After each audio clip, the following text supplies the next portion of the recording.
Mes sœurs, mes frères, bienvenue dans cette méditation sur les textes de ce samedi 2 décembre 2023, en cette 34e semaine du temps ordinaire. Restons éveillés et n'ayons pas peur. Restons éveillés car le royaume de Jésus-Christ vient. La vision présente dans l'extrait du livre de Daniel nous montre 4 empires qui se sont succédés depuis l'empire babylonien. Il y a eu ensuite les empires perses, macédoniens, grecs et romains. C'est ce dernier empire qu'évoque la bête à 10 cornes plus puissante que les autres et qui détruit tout. Elle est suivie, nous dit le texte, de 10 rois, donc les 10 cornes, qui surgiront de ce royaume-là.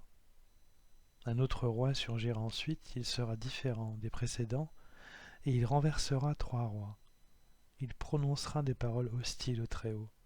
Il persécutera les saints du Très-Haut, et il entreprendra de changer la date des fêtes et la loi. Les 10 rois représentent la fragmentation de l'Empire romain et la multiplication des nations qui en seront issues. Ils représentent les nations et les pouvoirs contemporains. L'Empire romain était la domination totale visible par les rédacteurs du livre de Daniel et elle fait figure d'archétype de la puissance temporelle.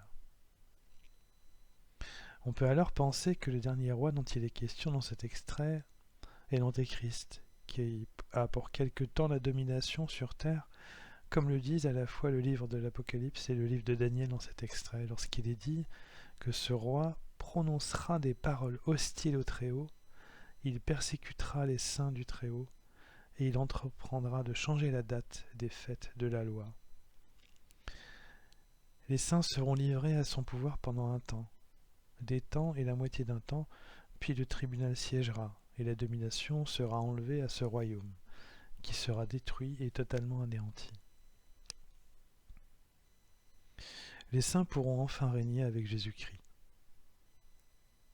Ce sera alors, après cette période, un règne de sainteté, de pureté et de paix.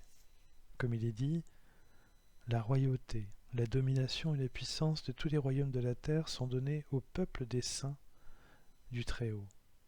Sa royauté est une royauté éternelle et tous les empires le serviront et lui obéiront. Ce règne divin et éternel, comme nous l'avions vu hier dans l'extrait précédent, c'est un règne de Jésus-Christ.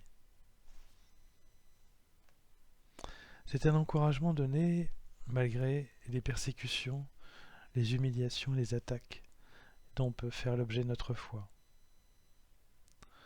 Nous avons à lutter contre un déchaînement de violence et de mensonges suscité par l'Antéchrist qui se dit être le Messie et proposer de fausses solutions temporelles et de fausses perspectives spirituelles. L'Antéchrist n'est pas sans rappeler une figure dont nous avions parlé les jours précédents, qui est le roi macédonien Antiochos IV Épiphane,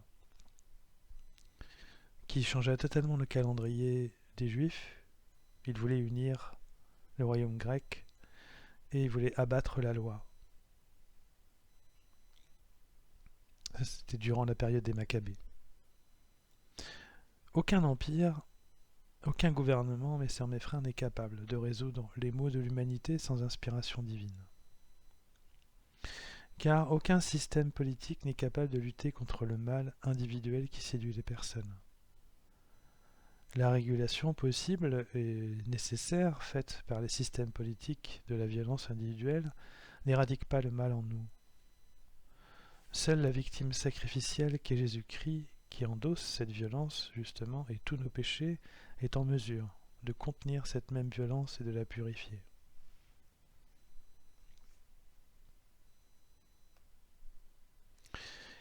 Il nous faut alors rester en éveil et prier sans cesse, comme le disait Jésus à ses disciples à Gethsémani et dans cet extrait. Car c'est par l'invocation du Père dans le sacrifice de Jésus-Christ que nous serons purifiés et dignes de nous présenter devant notre Roi, Jésus le Christ. C'est lui qui régule notre violence et qui nous sanctifie. C'est lui qui nous permet d'accueillir le plus faible et le plus pauvre et de tracer un nouveau chemin où régnera la sainteté et la pureté. Il nous dit « Restez éveillés et priez en tout temps.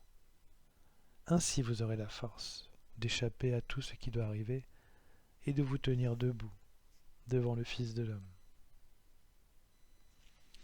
Mes sœurs et frères, c'est un message de mise en garde, de ne pas croire à toutes les solutions temporelles qui seront proposées pour résoudre les problèmes de la terre, mais c'est aussi un immense encouragement à l'espérance et à la confiance en Jésus-Christ. Jésus nous rappelle un moyen simple d'être régulièrement transformé par lui, c'est la prière. Jésus priait sans cesse le Père avant d'agir.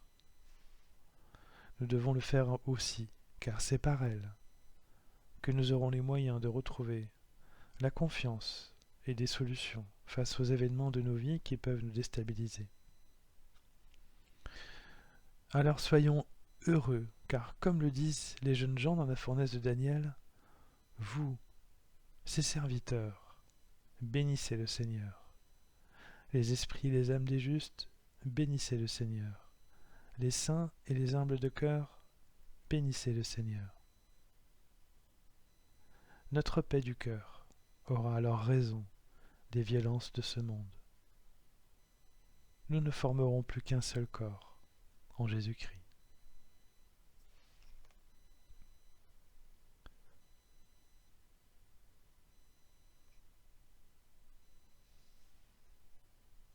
Mes sœurs, mes frères, après cet instant de méditation sur les textes de ce jour consacrés au fait de rester éveillé et de ne pas avoir peur, car le royaume de Jésus-Christ vient, je nous invite à la prière.